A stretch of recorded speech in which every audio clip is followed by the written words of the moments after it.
Thank you. I'd like to recognize the Honourable Member for Labrie.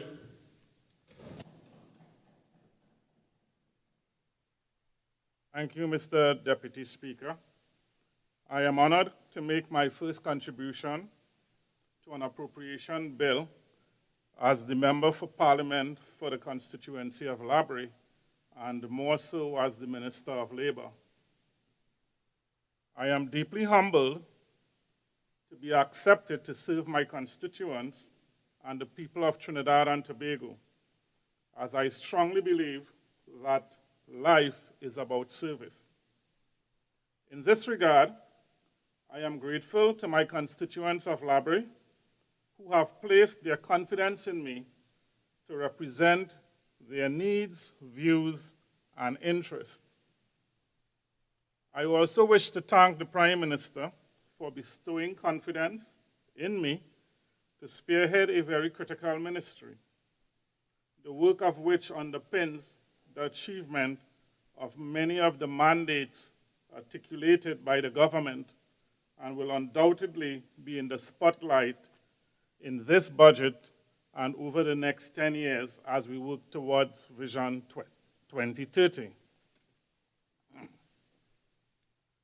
People generally look at the Ministry of Labour to develop policies and programs that facilitate sustainable job creation, protect the rights of workers, and maintain industrial peace.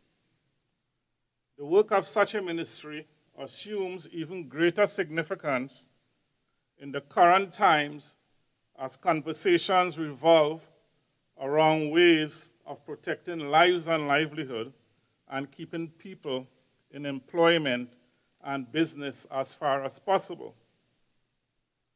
Mr. Deputy Speaker, I am committed to doing the work, collaborating with the social partners and other stakeholders, and creating synergies between education, industry, and labor in order to generate decent jobs, promote equal opportunities for all, and maintain industrial peace and harmony. I wish to place on record, Mr. Deputy Speaker, my appreciation to the Finance Minister and his team for the balancing act that they would have performed in preparing the budget presentation for yet another year. We are all aware of the monumental effort that it takes to allocate extremely scarce resources and to what are never-ending needs and wants. Somehow, our Minister of Finance has managed to deliver well-formulated measures which seek to align Trinidad and Tobago in the best position for recovery, growth, and innovation.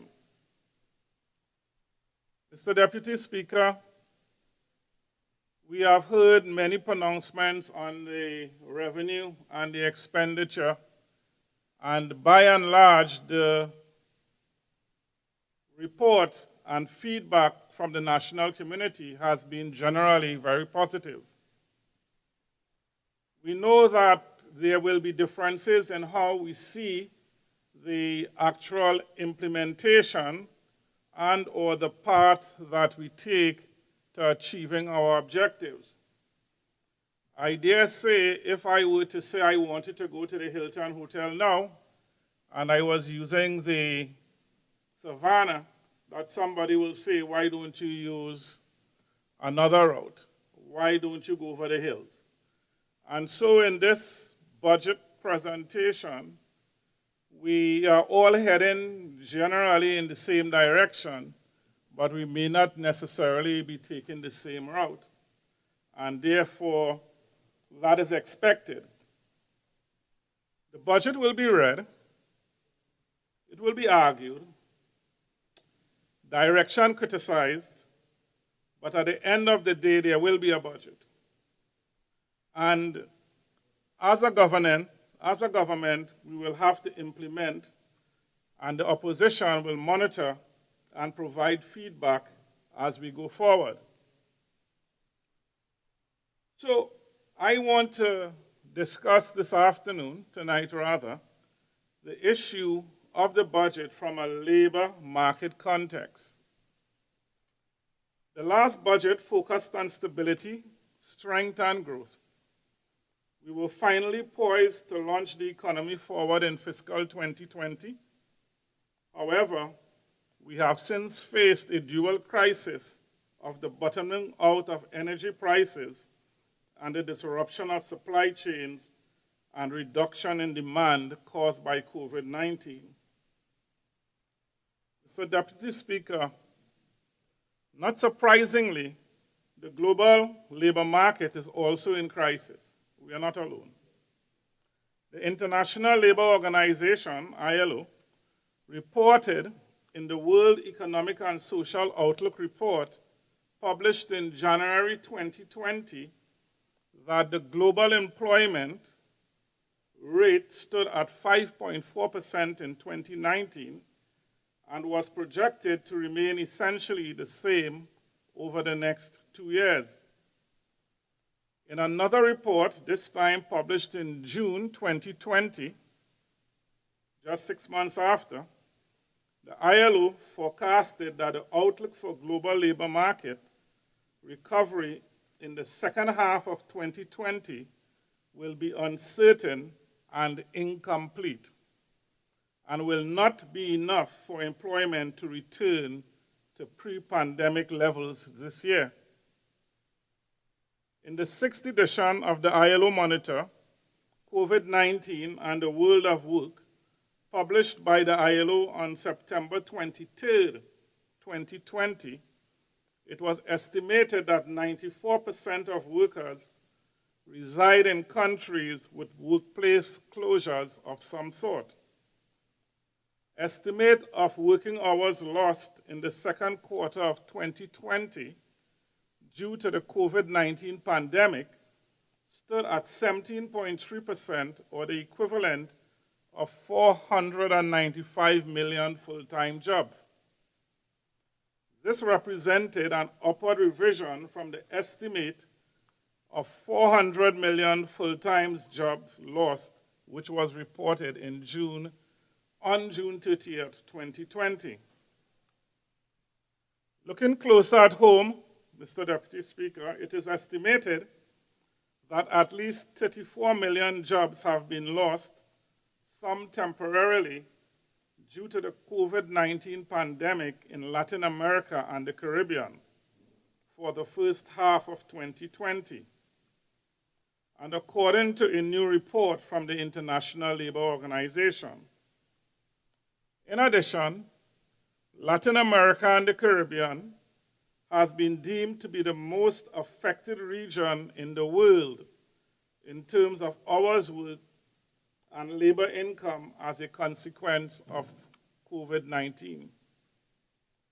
The Economic Commission of Latin America and the Caribbean, ECLAC, estimated that there would be an expected 5.3% drop in gross domestic product in the region.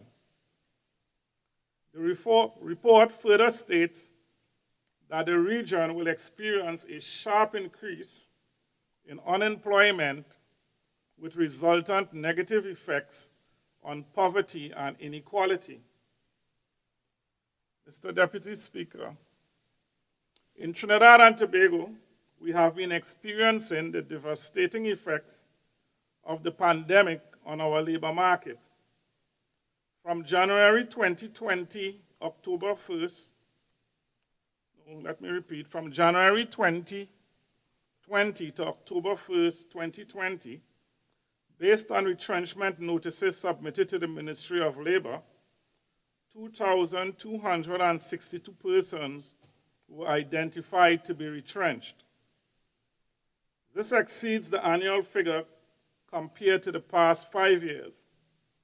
In August alone, notices involving 1,207 workers to be retrenched were received by the Ministry of Labor.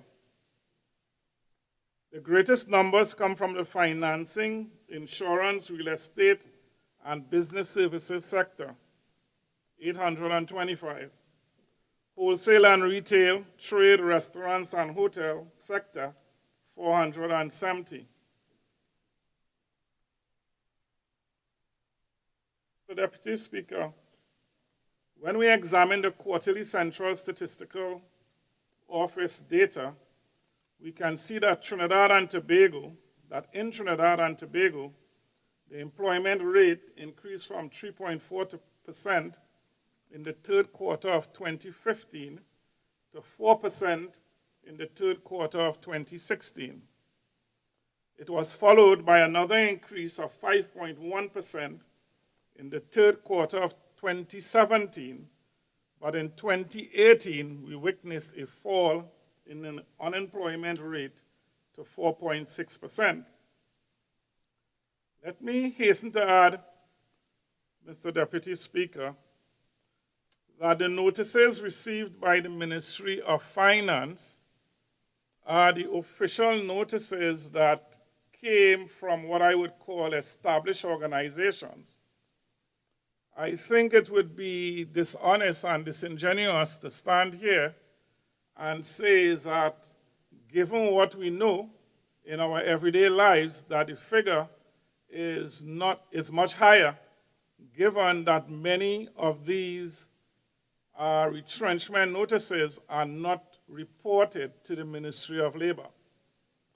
I note that groceries and mall shops and so on, who may not in fact send those notices to the Ministry of Labor, we all know have been laying off people, and therefore the rate of unemployment may be significantly higher than reported directly to the ministry.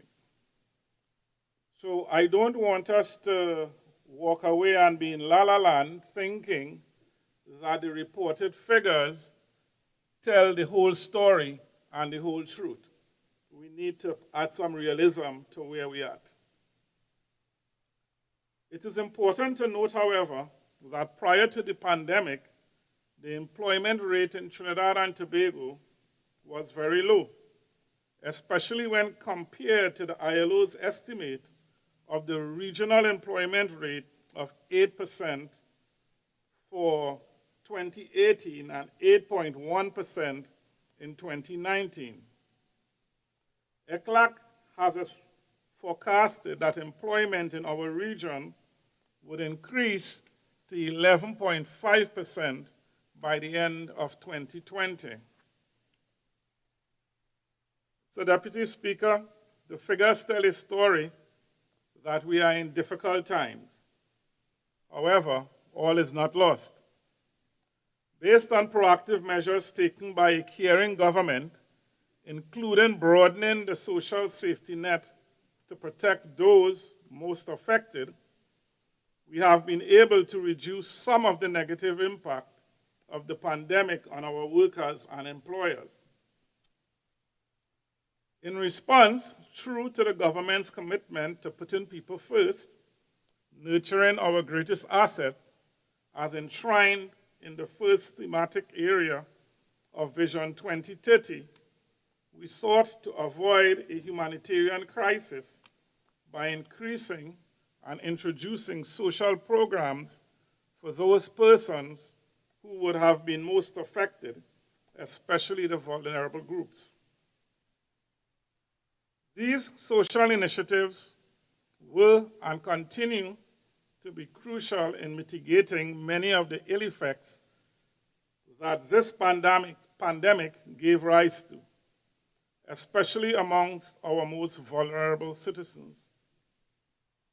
While the Minister of Finance and the Minister of Social Development and Family Services have elaborated on the social support programs, I would like to mention the diligent work done by the Ministry of Labor under the former Minister, Mrs. Jennifer Baptiste-Primus, and the Permanent Secretary and her team in these unprecedented circumstances to protect the safety and health of workers. In a short space of time, through the Occupational Safety and Health Agency and Authority, the ministry developed a number of workplace policies and guidance documents. In addition, a wider technical team from the Ministry of Labor was instrumental in the development of the national policy guidelines on preparing workplaces in Trinidad and Tobago for COVID-19, and which was approved by Cabinet on August 6, 2020. We must be very grateful as a people that we are under astute leadership. We are putting people first so that no one is left behind is our first priority. Mr. Deputy Speaker, this government that cares about the people, this is a government that cares about the people. We do not have to look any further than when the Minister of Finance announced that the personal income tax exemption level would be increased from $72,000 to $84,000 annually with effect from January 2021. This means, Mr. Deputy Speaker, that persons earning $7,000 or less will not be required to pay income tax. This strategic move is twofold. These persons who represent the lower and middle income wage earners will now have more income to provide food, shelter, and clothing for themselves, their families, during these challenging times. The second benefit is that this additional disposable income, persons will demand more goods, causing a need for producers and retailers to ramp up their operations. Mr. Deputy Speaker, we are talking about a stimulus package on this item alone of $750 million, which is quite significant and which will have a positive impact on the economy in 2021. During this pandemic, Mr. Deputy Speaker, we have had the opportunity to experience the future of work in the present. COVID-19 highlighted the precarious nature of some types of employment, especially the gig economy, which has long been seen as a major part of the future of work. We were made aware that these workers do not have the advantage of a safety net in times of unplanned crisis, and the poorest of the society are disproportionately affected and remain the most vulnerable to the shocks of the COVID-19 pandemic. Despite these challenges, it is important to identify and capitalize on the opportunities that have presented themselves. We were forced to become innovators as we sought to continue our activities, leveraging technology to conceptualize new ways of working and new ways of delivering services to people while ensuring business continuity. With lockdowns across the world, social distancing, and other protocols being introduced in our everyday lives, technology is now playing a central role in continuity and development. In Geneva, Brussels, London, New York, Kingston, and Georgetown, and all other major cities across the world, including right here in Trinidad and Tobago, many persons are now working from home, using the internet, and conducting local and international meetings through some form of tele and video conferencing. Mr. Deputy Speaker, technological advances and the move to more online digital modes of operation will create new jobs, but it will also create excuse me, it will create new jobs, but it will also mean that those who lose jobs in the transition may need to be trained, retrained, to seize the new opportunities around them. That is why opportunities such as the collaboration between the Commonwealth of Learning and the government of Trinidad and Tobago via YTEP should be fully embraced. This is a program where persons who have been retrenched, are unemployed or underemployed can access free online courses in a number of disciplines via Coursera. This program, in particular, aims to build skills to allow citizens to re-enter the labor market. It is my hope that more organizations will collaborate and offer such online courses, if not for free, at a discounted rate. We must build on these innovations and opportunities as we lead the country forward. Mr. Deputy Speaker, it would be remiss of me not to acknowledge my predecessor, Mrs. Jennifer Batiste Primus, as I speak to the achievements of the ministry over the past 5 years. It is her legacy that I'm honoring. One of these items of priority that was looked at was labor legislation reform.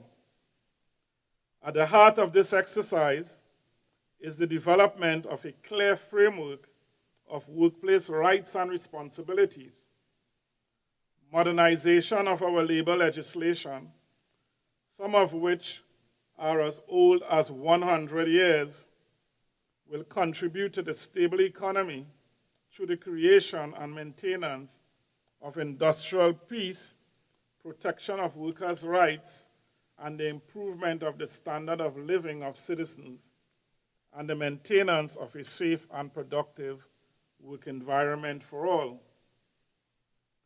This has been a huge undertaking by the ministry's legal team, and while it is a daunting task, they have remained resolute.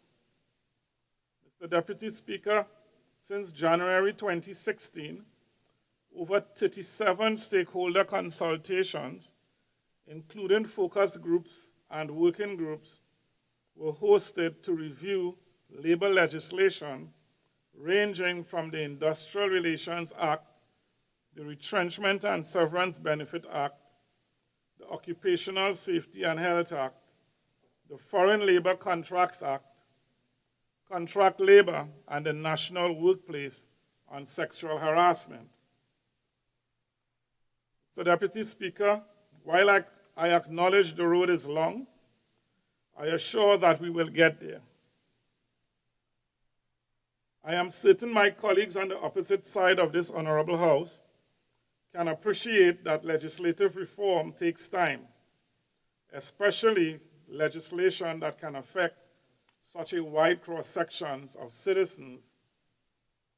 Nevertheless, to date, 6 policy position papers have been developed and approved by Cabinet, and the follow-through of these key pieces of legislation is one of my main priorities in the coming fiscal year.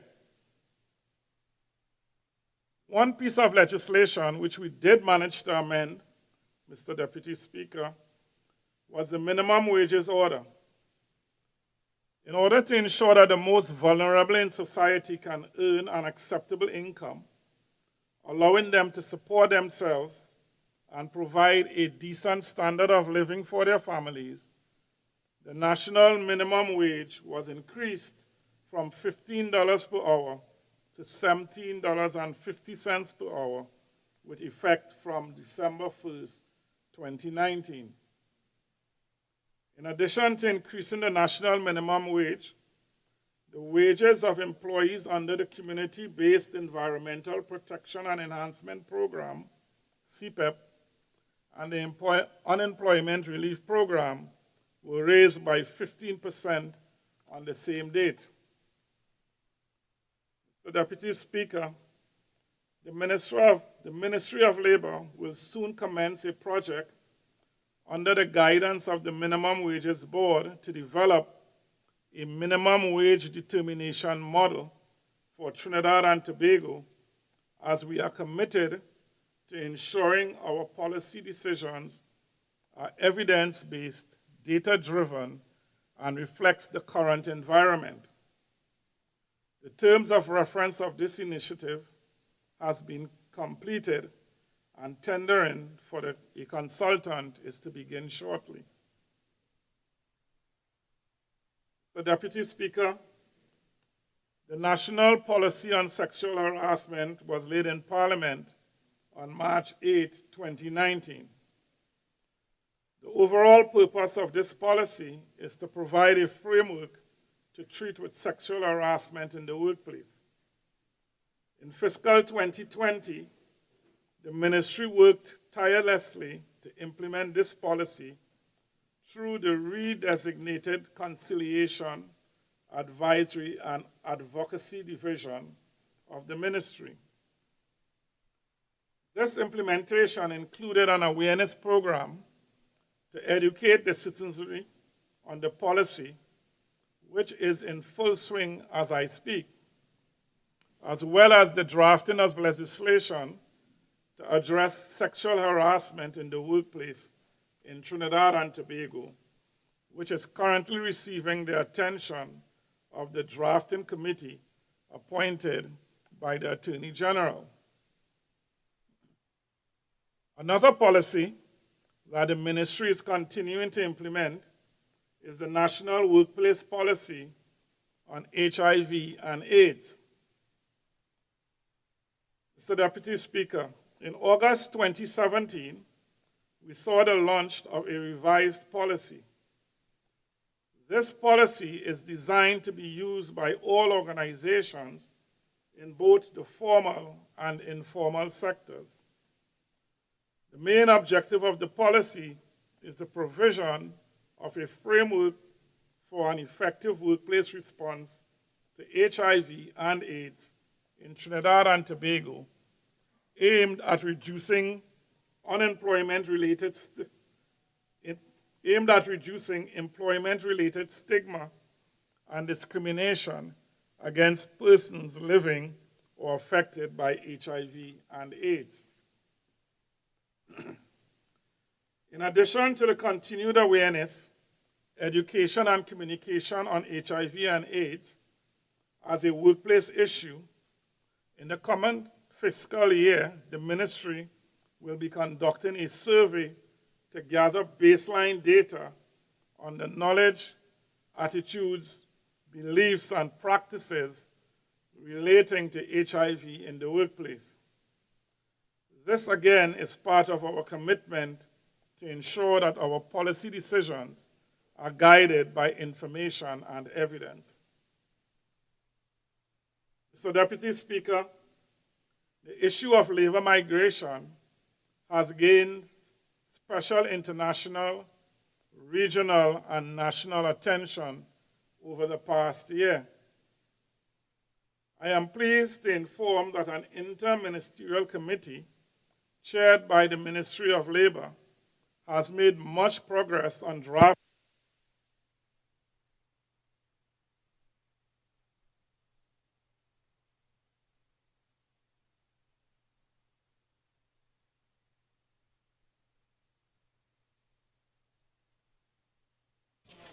Member, one sec. Members, you all are hearing well? Just 1 second.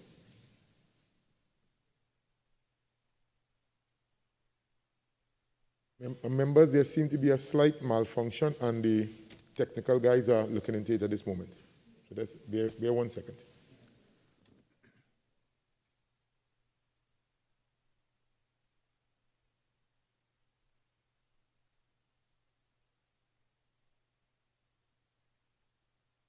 Yeah, all right. Member, proceed. Okay, great. As I was saying, Mr. Deputy Speaker, on the issue of labor migration, that coming from the constituency of Labrie, which is one of the known gateways for persons coming from South America, this is of particular interest to me. We want to be certain that migrants are not illegally entering the country and being exploited, or on the other hand, denying citizens of scarce resources and employment. These concerns form part of the focus of the labor migration policy, which will address these issues and ensure that labor migration becomes a managed process where both migrants and locals benefit mutually, as well as the Trinidad and Tobago economy. In an effort to promote decent work to migrant workers and harness the benefits of labor migration to Trinidad and Tobago, the Ministry of Labor is committed to the submission of a green paper to the Cabinet by December 2020. Mr. Deputy Speaker, distinct from the labor migration policy, but interconnected, as many migrants are children, is the national policy on the prevention and elimination of child labor. It is important to understand that the future of Trinidad and Tobago is dependent on the children of today. Every child that is prevented from receiving an education and enjoying a childhood as a result of forced labor is one who may have been prevented from reaching his or her full potential. It is important for us to understand the linkages so that we can see the importance of what we are doing. The numerous dimensions of child labor extend beyond the Ministry of Labor, which is why in fiscal 2019, the National Steering Committee for the Prevention and Elimination of Child Labor was reestablished. This committee continues to meet on an ongoing basis and has developed an action plan, a draft situation analysis, and will soon be engaging a consultant to conduct primary research for the development of a national policy. It is my expectation that this policy would be developed, approved, and launched by the end of fiscal 2021 with an integrated implementation plan inclusive of legislative amendments to be rolled out subsequently. Deputy Speaker, in the last 6 months, the Ministry of Labor has been no stranger to the development of policies. The COVID-19 pandemic has required the development of numerous workplace policies and guidelines, especially with respect to safety and health of employees and persons in general. No other time than now has it been clearer that having a safe and healthy workplace is paramount. A healthy workforce is a productive workforce, and when a worker's health is compromised, the entire organization suffers. The OSH authority and agency has been invaluable in protecting the safety and health of workers and employers during this crisis.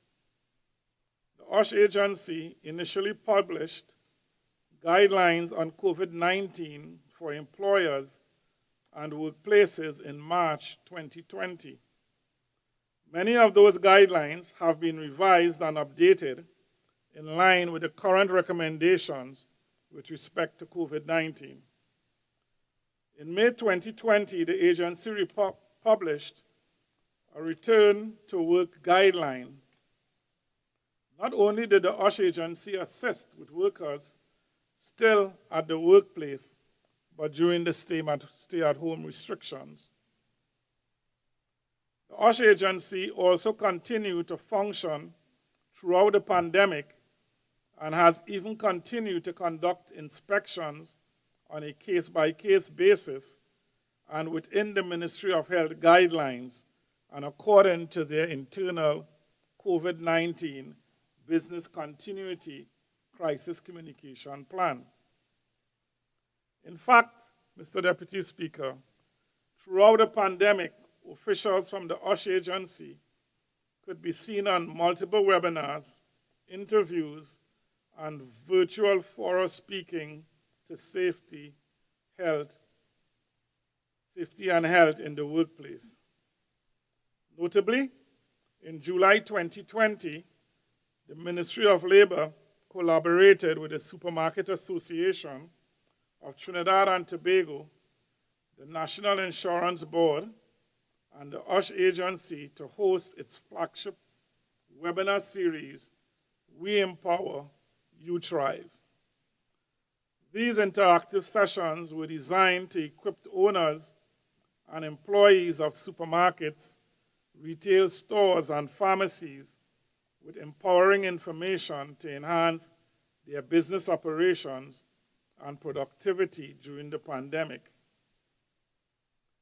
Outside of the pandemic and over the past 5 years, the OSH agency has been actively pursuing a number of initiatives to promote and ensure compliance with the OSH Act, including the initiation of legal prosecution for the non-reporting of accidents.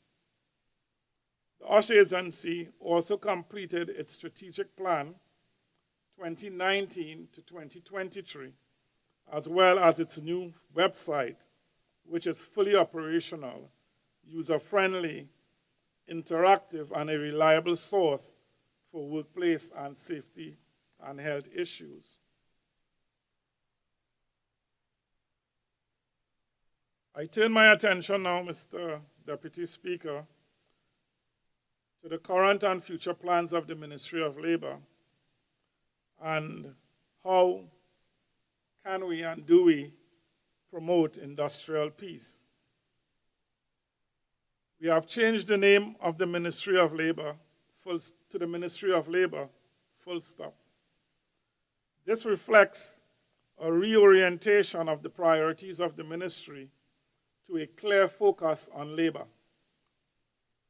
When I say that, I mean a focus on decent work, job creation, the industrial relations climate, labor legislation, and labor market information to inform policy decisions. In short, my focus as the Minister of Labor is to improve the functioning of the labor administration system in Trinidad and Tobago. I am certain we can all agree that a stable and peaceful industrial relations system is the foundation for economic progress and sustainable growth. Since 2015, this government has identified as one of its mandates the promotion of proper industrial relations practices and effective democratic trade unionism. The Ministry of Labor continued to serve as the promoter of a stable and sound industrial relations system through its various functions, especially its conciliatory role. With its redesignation, the Conciliation, Advisory, and Advocacy Division has expanded its mandate and is undertaking a restructuring to streamline all new and core functions, including conciliation, mediation, facilitation, and advocacy, violence and harassment in the workplace, sexual harassment issues, domestic violence in the workplace, migrant workers and domestic workers trade disputes, and the introduction of a new 24/7 hotline to report such matters. So, Deputy Speaker, It is important to note that over the period 2015 to 2020, there has been no reported industrial action in Trinidad and Tobago. Whether it be correlation or causation, over the same period, the division has embarked on extensive outreach. Even during this pandemic, virtual outreach and webinars have taken place along with radio and television interviews. This has been part of the ministry's continued commitment to promoting rights and responsibilities in the workplace through education and awareness. Of course, the ministry focus will always be on employment.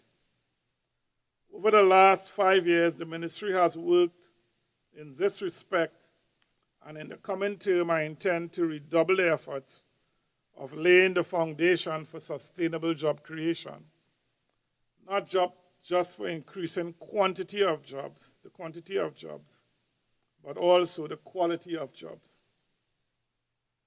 Mr. Deputy Speaker, I was excited that the Minister of Finance mentioned that the government would be prioritizing public sector construction projects as well as utilizing public-private partnerships and encouraging private construction projects.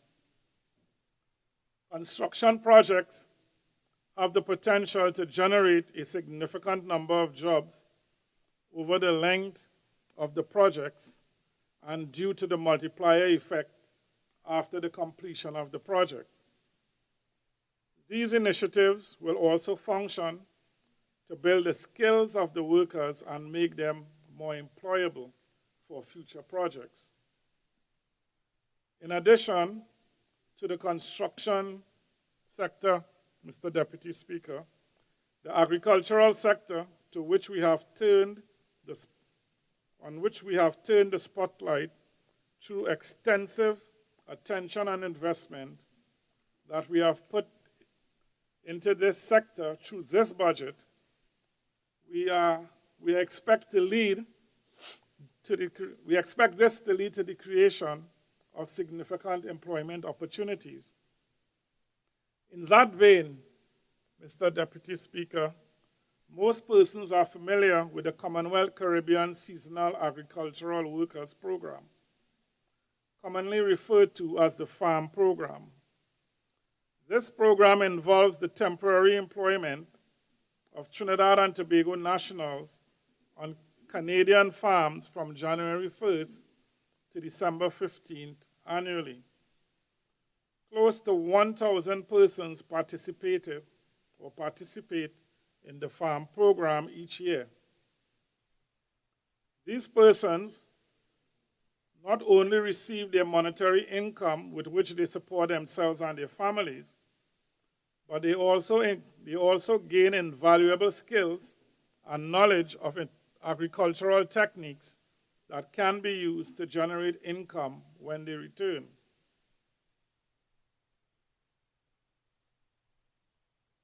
Over the period January to March 2020, 63 nationals went to Ontario and 35 went to Alberta. With the emergence of COVID-19 and subsequent international border closures, there was a delay in the departure of the next two cohorts of workers. However, following the implementation of a new protocol for seasonal workers, 3 more groups totaling 391 nationals were able to travel between June and August 2020. We look forward to getting this program back in full swing when the worldwide COVID-19 threat has been reduced. In fact, Mr. Deputy Speaker, as I mentioned, given the significant focus that would be placed on the agricultural sector, I foresee an avenue whereby these persons who have participated in the FARM program can invest their earnings and expertise to create sustainable agriculture. You have 2 more minutes. Sustainable agriculture enterprises in Trinidad and Tobago. Mr. Deputy Speaker, Also aligned to the Ministry of Labor is the National Employment Service, which take resumes, look at them and match them to employment opportunities within Trinidad and Tobago. Since 2015, we have had 14,000 people registered on this program. We have interviewed almost the same amount, and we have been able to place 4,368 persons in employment. Mr. Deputy Speaker, at the end of the day, the labor market and the labor climate in Trinidad and Tobago will all be dependent on how we, as a nation, labor, employees, and employee representative bodies and the government, how we come together. I hope and expect that as we move these legislation forward, that we will have the support of the opposition in doing so, and that we can work to maintain another 5 years of industrial peace in Trinidad and Tobago. I thank you, Mr. Deputy Speaker, for this opportunity.